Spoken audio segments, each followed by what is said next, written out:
Welcome to our channel. Kami putra dan putri Indonesia menjunjung bahasa persatuan, bahasa Indonesia. Ya, demikianlah kutipan Sumpah Pemuda yang menandai betapa bahasa Indonesia punya peran penting sebagai bahasa pemersatu. Tapi tahukah kalian, bahasa Indonesia punya perjalanan panjang sampai pada akhirnya dikukuhkan sebagai bahasa nasional. Selengkapnya simaklah ulasan channel Data Fakta berikut ini. Tapi sebelum lanjut, kami ingatkan kembali untuk subscribe channel ini dan aktifkan lonceng notifikasi kamu untuk mendapatkan video edukatif dari Data Fakta.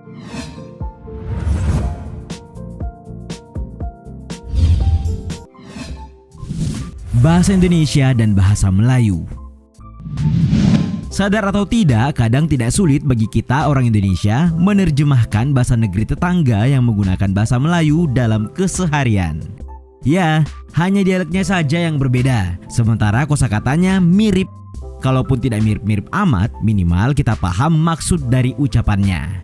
Nah, dari sini tentu muncul pertanyaan, apa hubungan bahasa Indonesia dan bahasa Melayu? Benarkah hanya sekedar mirip? Faktanya bahasa Indonesia memang tumbuh dan berkembang dari bahasa Melayu, di mana hal ini sejalan dengan keputusan Kongres Bahasa Indonesia II tahun 1954 di Medan yang menyatakan bahwa bahasa Indonesia berasal dari bahasa Melayu. Tidak ada yang menyaksikan peran bahasa Melayu.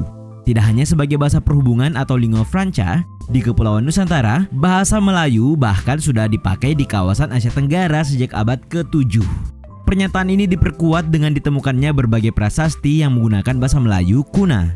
Semisal prasasti yang ditemukan di Kedukan Bukit Barangka tahun 683 Masehi Palembang yang bertuliskan huruf Pranagari berbahasa Melayu kuna.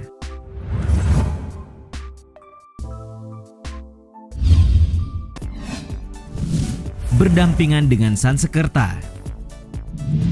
Masih seputar eksistensi bahasa Melayu. Bukannya apa-apa, hal ini dirasa penting untuk dibahas demi mengingat kembali betapa tua dan sudah mengakarnya bahasa ini di kawasan Asia Tenggara, tak terkecuali di Nusantara. Sebut saja pada zaman Sriwijaya. Faktanya saat itu bahasa Melayu dipakai sebagai bahasa kebudayaan. Maksudnya bahasa ini dimanfaatkan dalam buku pelajaran agama Buddha. Nah, sementara untuk urusan bahasa perhubungan, sebagaimana kita tahu bahwa banyak suku yang ada di Nusantara.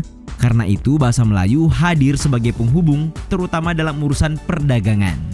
Hal itu diperkuat dengan adanya informasi dari seorang ahli sejarah Cina, Yi Xing, yang pernah belajar agama Buddha di Sriwijaya. Ia menuliskan bahwa di Sriwijaya ada bahasa yang bernama Quen Luin yang berdampingan dengan Sanskerta. Dan tahukah kalian yang dimaksud Quen Luin itu adalah bahasa Melayu.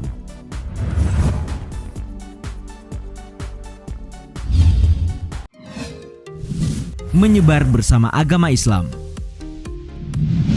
Setelah eksis menyertai perkembangan agama Buddha, faktanya bahasa Melayu juga dikenal sejalan dengan perkembangan agama Islam. Bahkan bukan tidak mungkin bahasa Melayu dan agama Islam punya ceritanya sendiri untuk berkembang bersama-sama.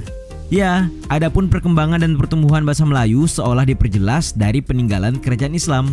Ada yang berupa batu bertulis, seperti tulisan pada batu nisan di Minye Tujuh Aceh, berangkat tahun 1380 Masehi hingga hasil susastra pada abad ke-16 dan ke-17 seperti syair Hamzah Fansuri, hikayat Raja-Raja Pasai, sejarah Melayu, Tajus Salatin, dan Bustanus Salatin. Bahasa Melayu menyebar ke pelosok Nusantara bersamaan dengan menyebarnya agama Islam di wilayah Nusantara. Faktanya, bahasa Melayu mudah diterima oleh masyarakat Nusantara karena bahasa Melayu tidak mengenal tingkat tutur.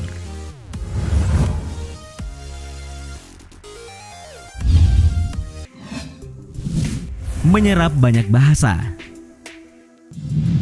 Tadi sudah dibahas mengenai perjalanan panjang bahasa Melayu. Karena itu kurang lengkap rasanya jika kita tidak kembali fokus membahas perjalanan bahasa Melayu menuju bahasa Indonesia. Tepat pada tanggal 28 Oktober 1928, sebuah momen yang kita kenal dengan Sumpah Pemuda menjadi awal dari kesadaran para pemuda untuk memiliki bahasa sendiri yang dikenal sebagai bahasa Indonesia hari ini. Nah, tentu saja ini tak terlepas dari upaya pengangkatan bahasa Melayu menjadi bahasa Indonesia yang mendorong perkembangan bahasa Indonesia dengan pesat. Tapi tahukah kalian, bahasa Indonesia tidak hanya berhutang budi pada bahasa Melayu, sebab faktanya 9 dari 10 kata bahasa Indonesia adalah asing.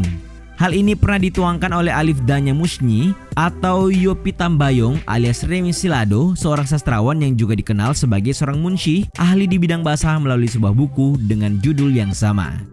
Sebagai contoh, 700 kata dalam bahasa Indonesia lahir dari pengaruh bahasa Sanskerta dan Hindi. Misalnya asmara, istimewa, dan wisuda. Kata bakso yang diserap dari kata Cina, kata jadwal yang diserap dari bahasa Arab, bendera dari Portugis, indekos dari Belanda, dan masih banyak lagi.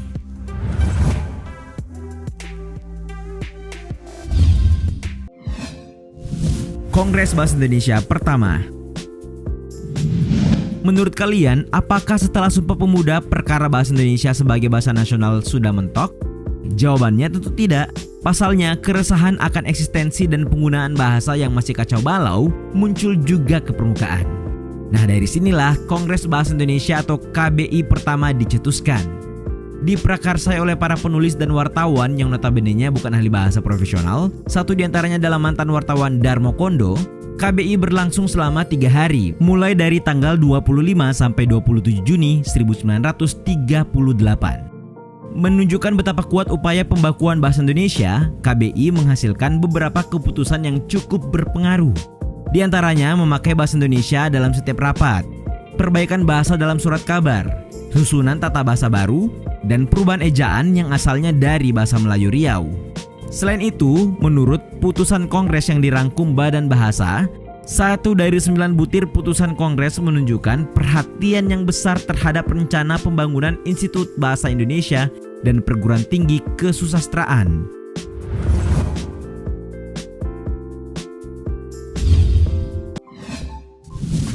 Perubahan ejaan.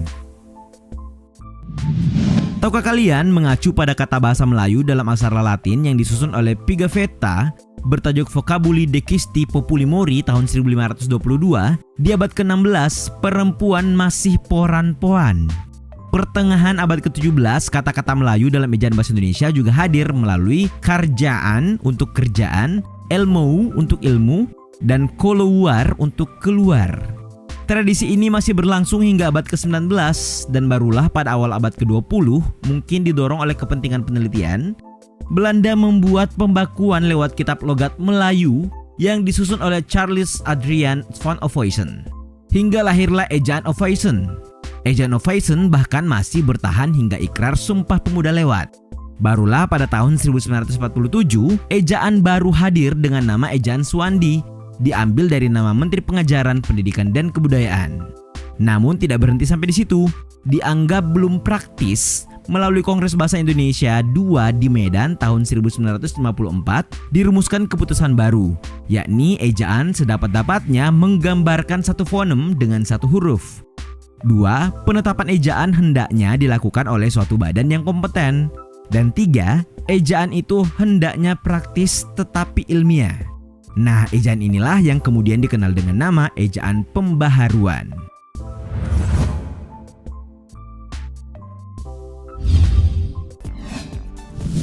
Bahasa Indonesia sebagai bahasa nasional. Ejaan pembaharuan tidaklah berumur panjang. Pasalnya setelah itu kita masih akan berkenalan dengan EYD dan PUEB.